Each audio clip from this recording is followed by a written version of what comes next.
Հարգելի հեռուստատողներ, հեռանկարի հյուրն է ուժեղ Հայաստան կուսակցության դաշինքի պատգամավորության տեխնացու Էդգար Ղազարյանը։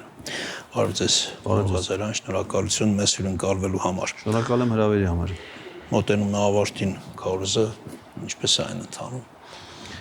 Դե նախ պետք է արձանագրենք, որ մենք գտնվում ենք խիստ անհավասար մրցակցային պայմաններում, հատկապես ուժեղ Հայաստան դաշինքը։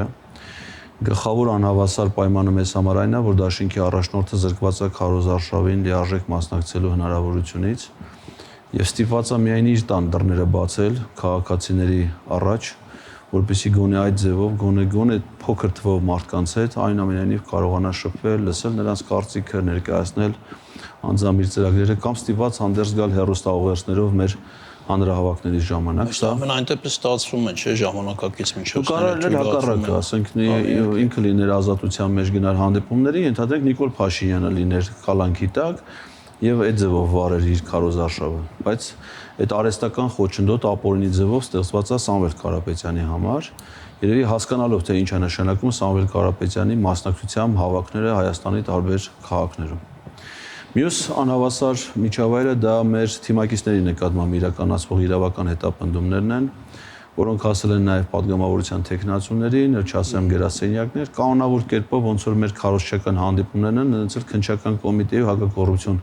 կոմիտեի հայտարարություններն են, մեր գրասենյակներ մտնելու, թիմակիցներին ձերբակալելու, գաղտնալսելու, այդ գաղտնալսված նյութերը, որոնց հավաստիությունը ոչ մեկ դեռ չի հաստատել, դրանք քարոզչական նպատակներով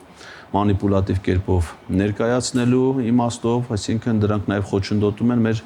գրասենյակների բնականոն գործունեությանը քարոզարշավի կազմակերպմանը։ Եվ անգամ այդ անհավասար պայմաններում մենք շարունակում ենք աշխատել, մեր ծրագրերը ներկայացնել մեր սիրելի քաղաքացիներին, բոլոր հնարավոր ձևերը փորձում ենք Եվ անգամ այդ պայմաններում ամենաակտիվ քարոզչությունը իրականացնող քաղաքական ուժն է։ Ես ուզում եմ նաև հարցնել, թե այդ բնակչության մարդկանց հետ շփումներում ինչ է արձանագրում, արդյոք կա այն վստահությունը, որ մարդիկ հավատում են ձեր ծրագրերին։ Իմ տպավորությամբ մեծ մասը ժողովրդի այդ տրամադրություն ունի, սպասում են փոփոխությունների եւ սպասում են փոփոխությունների եւ ակնկալում են այն մասը, որը ձեր էլեկտորատն է, այսինքն որը գալիս է ձեր ոչ միայն մենք մեծ թվով մարդկանց ենք հանդիպում, որոնք եղել են Նիկոլ Փաշինյանի աջակիցները, ոչ միայն 18 թվականին, այլև 21 թվականին։ Հիասթափություն են ապրել նրանից եւ հիմա այդ փոփոխությունները ակնկալում են Սամվել Կարապետյանից։ Օրինակ Նիկոլ Փաշինյանը, որ մարդիկ ժամանակին ընտրել են, ինչի համար դեռ խո ասենք այդպես տեսքով չեն զմայլվել։ Ծրագրերը ներկայացրել, ասել արդարություն կհաստատեմ, խաղաղություն կբերեմ, այն ձեզնից գողացված միջոցները հետ կբերեմ, չէ՞, այտենց խոստումներ է տվել մարդկանց։ Հիմա 2 ժամկետ ղեկավարել է 8 տարի, մարդիկ տեսել են որ խափում է, չի կարում իրականացնել իր ծրագրերը, եւ հիմա սպասում են որ այդ նույն բաները Սամվել Կարապետյանը կան, այսինքն խաղաղություն կապահովի, տնտեսական զարգացում կբերի, արդարություն կհաստատի, որտեղ ինքը որևէ այլ խնդիր, քան մեր երկրին այդ բարիքը բերելու չունի եւ մարդիկ իրենց հույսերը, որոնք ժամանակին կապել են Փաշինյանի հետ, նրանց մեծ մասը հիմա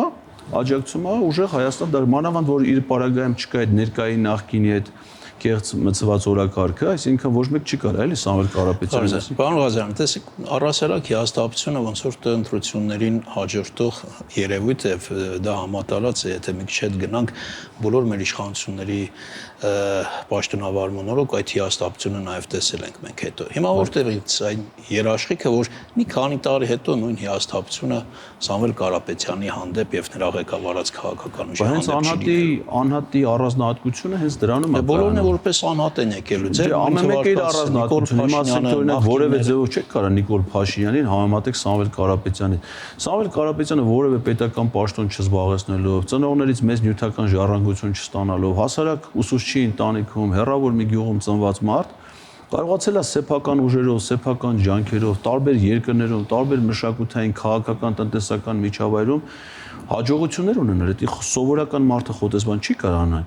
Նա ինձ ընդամենը 10 տարով է մեծ։ Ես որ համեմատում եմ, ես ինձ էլի վաստակած մարդ եմ համարում, ես էլ իմ աշխատանքն եմ ունեցել, գիտության մեջ եմ աշխատել,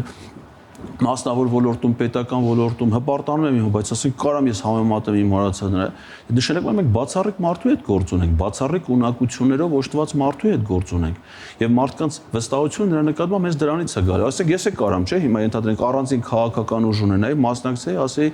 ամեն 4-րդ ծնված երեխային 2 միլիոն փող կտամ կամ 150,000 դրամ կտանք ամեն ծայրահեղ աղքատ ընտանիք։ Չէին հավատա, չէ՞ մարդիկ, ասեն դու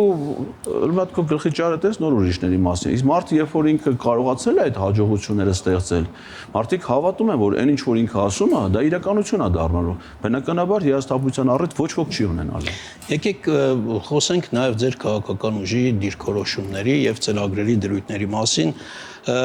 Թրիպի նախագծի հետ կապված ձեր կարծիքը հայտնի է բազմաթիվ անգամ նշվել է այդ մասին, որ դուք դեմ չեք եւ պարզապես նշում եք, որ պետք է այդ ծրագիր, այդ նախագիծը ստորագրելու համար լինեն երաշխավորներ։ Ես ճիշտ եմ հիշում։ Հիմա բովանդակությունը ճիշտ եք ներկայացնում։ Որտեղից այդ երաշխիքը, որ կլինեն երաշխավորներ։ Կամ ովքեր կարող են լինել։ Նայեք, ինչպես եք պատկերացնում։ Ես ձեր տրամաբանությունը հասկանում եմ, նորմալ է, բայց ովքեր են այդ երաշխավորները։ Շատ լավ։ Նայեք, այս պահին ինչ որ ներկայացվել է թրիպը, դրա բովանդակությունը, հայտարարությունները դրա վերաբերյալ, այդ թվում ադրբեջանական կողմից, Թուրքիայի կողմից,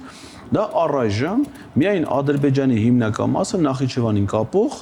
ճանապարհ է։ Այսինքն որևէ այլ խնդիր ինքը չի լուծելու այդ ճանապարհը, քան Ադրբեջանի երկու հատվածները միմյանց կապելու, որովհետև Նախիջևանը ադրբեջանական անկլավ է, այսինքն կտրված է երկրի հիմնական հատվածից, ու Ադրբեջանը միշտ ունեցել է այդ խնդիրը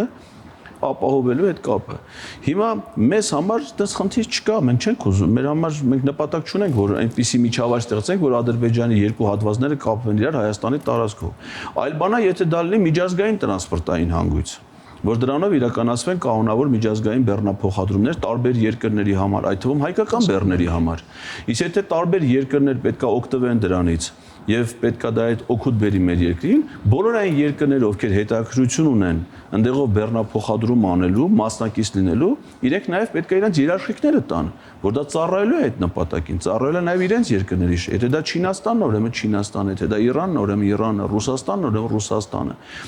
Օրինակ ո՞նց եք Ռուսաստան պատկերացնում այդ ծրագրի երաշխավորումից համար։ Շատ հանգիստ։ Իմիջիայլոց ասեմ ձեզ, որ ներկա իրավաքաղաքական հարաբերությունների պայմաններում, եթե նորմալ զարգանային հարաբերությունները, միգուցե դրա անհրաժեշտությունը կարող ընդհանրապես չլիներ, որովհետև եւ Հայաստանը եւ Ադրբեջանը ԱՊՀ անդամ երկրներ են,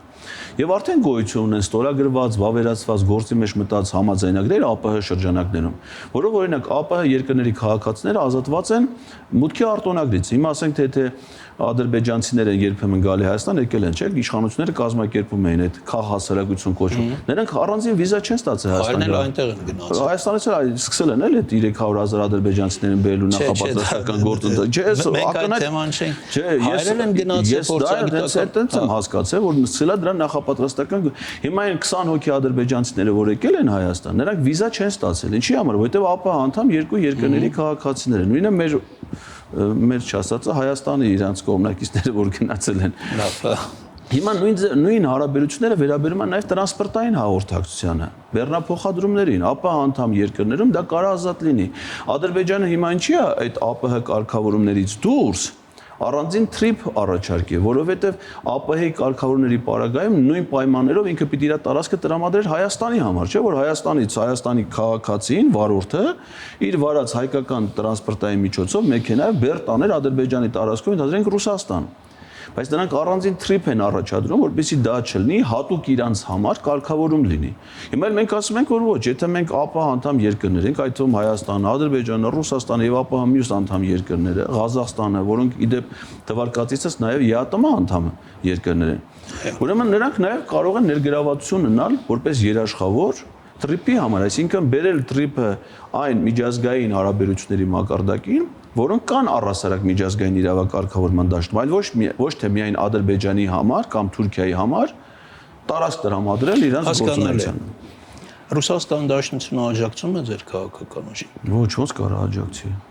Բայց ես ինչ-որ բացասական երանգով չեմ նշում այդ։ Օրինակ Միացյալ Նահանգների նախագահը բառացիորեն եւ բացահայտորեն աջակցեց Նիկոլ Փաշինյանին։ Որևէ ոչ միայն Ռուսաստանը, որևէ երկիր Բացառում եք։ Դա բացառում է, որովհետև դա պետության ներքին գործերին միջամտելու դրսևորում կլինի, ինչը միջազգային կոնվենցիաներով արգելված է։ Ցավոք սրտի մենք ունենք դեպքեր, որ տարբեր երկրներ բարձր մակարդակով, նույնիսկ պետությունների ղեկավարների կամ արտգործնախարարների մակարդակով ուղիղ քաղաքական աջակցություն են ցուցաբերում, ենթադրենք Նիկոլ Փաշինյանի հայտարարությունները, ասենք օրինակ Թուրքիայի արտաքին գործերի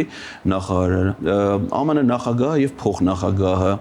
Այդ դեպքում Վլադիմիր Պուտինի խոսքերը, այն հայտնի խոսքերը, երբ որ Փաշինյանը այդ հանդիպման ժամանակ հնչեցին, ինչպես կմեկնաբանեք։ Ես լսել եմ այդ խոսքերը, դա ոչ թե աջակցություն է ինչ-որ կոնկրետ քաղաքական թիմի, այլ առհասարակ Հայաստանում քաղաքական մրցակցության հավասար պայմաններ ստեղծելու, այդ թվում այն քաղաքական ուժերին, ովքեր իրենց ծրագրերում նախատեսում են բարեդրացիական հարաբերություններ Ռուսաստանի հետ, ես տենց եմ, իսկ առաջադրված 18 քաղաքական ուժերից շատերը կան, որոնք որ կարծում են, որ արտաքին քաղաքականության մեջ պետք է շարունակել Ռուսաստանի հետ, նաև մյուս երկրների հետ, այդ թվում Ռուսաստանի հետ բարեդրացիական հարաբերությունների զարգացումը։ Այն ինչ հիմա տեղի ունենում հայ-ռուսական հարաբերություններում չի խոսում այն մասին, որ անտարբեր չէ քաղաքական գործընթացների Հայաստանում տեղի ունեցող հանդեպ Ռուսաստանը։ Ինչով է դա արտադրում ես անկեղծ ասած չեմ պատկերացնում։ Ես նկատում եմ մի բան, որ Հայաստանի գործող իշխանները վերջի ՀԱՏՄ գագաթնաժողովից հետո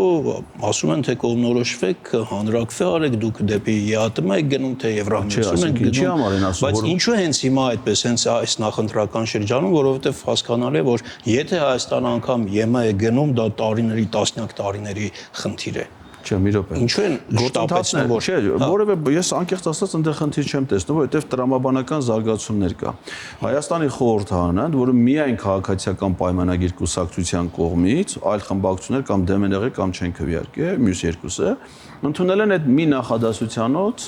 անբովանդակ օրենքը, որովհետև դա դեկլարատիվ օրենք է, բովանդակություն չունի, իրավական հետևանքներ չի առաջացնում, խնդիրներ չի լուծում։ Ընդ որում գիտեք, չէ՞, Եվրոպական միության անունը սխալ են գրել։ Ընդամենը մի նախադասության է ծորենք, ու չգիտեն թե որ կազմակերպությանը պիտի անդամակցեն։ Բայց այդ դեկլարացիան այնուամենայնիվ օրենքի տեսքով ընդունել են։ Դրանից հետո Նիկոլ Փաշինյանը սկսել է կամակորություն ցուցաբերել ԵԱՏՄ-ի հետ հարաբերություններում։ Ինքը ոչ միայն Աստանայի գագաթնաժողովին չի մասնակցել, այլ նաև չի մասնակցել Մինսկում նախորդ տեղի ունեցած գագաթնաժողովին։ Իսկ երկրի ղեկավարը եթե չի մասնակցում ԵԱՏՄ բարձրագույն խորհրդի նիստին, արդեն մյուս երկրների մոտ օբյեկտիվորեն հարցեր առաջանում, որովհետև նույն վարքագիծը նա գրեթե դրսևորել է ՀԱՊԿ-ի հետ հարաբերություններում։ Բարձր։ Պարոն Ղազարյան, ձեր այդ զրույցը շատ հետաքրքիր է, դրա համար ուզում եմ շատ հարցերից խոսենք, այդ որ ասում են Ռուսաստանից հայեր են գալու այստեղ քվեարկելու։ Առհասարակ դա որպես դրամաբանություն, որպես երևույթ ինչ եք կարծում, մեր կյանքում տեղ ունի։ Ես օրինակ մտածում եմ, որ եթե մարդիկ սեփական կամքով, սեփական միջոցներով եւ սեփական կարծիք արտահայտելու համար գալիս են, ամեն ինչ նորմալ է, բայց այն ինչ ասում են, խոսում են, դա նորմալ չէ։ Չէ, բայց ներեցեք, ես չգիտեմ ինչ եք դուք այդպես թիրախավորված խոսում եք Ռուսաստանի մասին, որովհետեւ ես լսել եմ, որ Միացյալ Նահանգներից էլ են հայ գալի քվեարկության ունեցող երևույթների մասին։ Ընդհանրապես, օրինակ Ֆրանսիայի շատ մարդիկ կան, որոնք Ռուսաստանից եկել են Հայաստանում քվեարկելու եւ հայտնել են, որ պատրաստվում են ընտրել ենթադրենք Նիկոլ Փաշինյանին։ Մեր ընտրական օրենսգիրքը առանձնահատկություն ունի, դա նա որ թույլ չի տալի մեր քաղաքացիներին արտերկրում մասնակցել ընտրությունների, այսինքն մեր դեսպանություններում տեղամասեր չեն բացում, իսկ էլեկտրոնային քվեարկությունը նախատեսված է միայն դիվանագետների եւ նրանց ընտանիքի անդամների համար, այսինքն սահմանափակ թվով մարդկանց։ Հետևաբար Հայաստանի քաղաքացիները, որպեսզի մասնակցեն ընտրության, նրանք ստիպված են ուղղակի, եթե ցանկանում են մասնակցել, գալ Հայաստան եւ տեղում մասնակցել ընտրության։ Իսկ իշխանություն ցանկացած պետություն միշտ խրախուսում է, որ քաղաքացիները մասնակցեն ընտրության։ Եթե դուք իմանայիք կենտրոնական ընտրական հանձնաժողովի տեսահոլովակները, դրանք քարոզչական բնույթի են, որոնք խրախուսում են քաղաքացիների մասնակցություն։ Իսկ եթե նույնիսկ քաղաքացին այս պահին գտնվում է, ենթադրենք Շվեյցարիայում կամ Ֆրանսիայում կամ Միացյալ Նահանգներում կամ Ռուսաստանում, պետությունը խրախուսում է, որպեսզի նրանք կան երկրներ կան, որ նույնիսկ պատժում են քաղաքացիներին վարչական տարբեր գործիքներով, ովքեր ընտրություններին չեն մասնակցում, նրանք պետական արտոնություններից են զրկվում, չգիտեմ, տարբեր